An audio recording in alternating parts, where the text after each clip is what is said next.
Domenica 22 marzo 2026 Garda si è vestita di colori e sorrisi per ospitare la Gran Fondo Garda Cycling, un appuntamento unico che ha visto la partecipazione entusiasta di 1000 sportivi. La cittadina, adagiata sulle rive dello splendido lago di Garda, ha regalato ai ciclisti una cornice mozzafiato, tra scorci pittoreschi, aria fresca e la luce brillante di una giornata di sole. L'atmosfera era vibrante fin dalle prime ore del mattino, quando i partecipanti hanno ritirato il numero presso il centro congressi.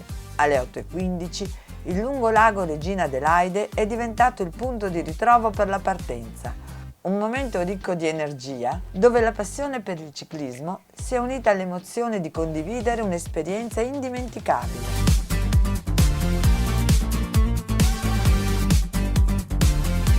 Garda, questo comune legalitissimo, e quindi tutti i cittadini praticamente, benvenuti tutti in 1000 che sono deciso di essere qui alla partenza della 7ª edizione del Gran Fondo Garda. Tutti bene!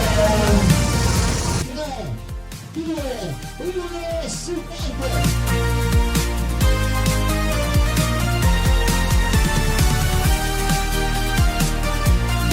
Il percorso, lungo circa 90 km, ha alternato tratti veloci a salite impegnative, offrendo a ogni partecipante la possibilità di mettersi alla prova tra panorami spettacolari e strade che raccontano la storia di questo territorio. Un vero viaggio tra natura, sport e cultura locale.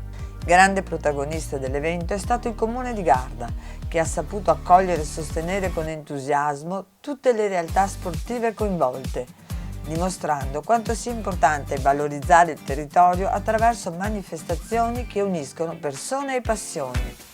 Un impegno concreto che si è visto anche nell'organizzazione impeccabile curata da Ivan Cristofaletti del team Jomas. Le premiazioni, ospitate al centro congressi, hanno rappresentato il momento di celebrazione dei risultati e dell'impegno di tutti i partecipanti, in un clima di condivisione e amicizia.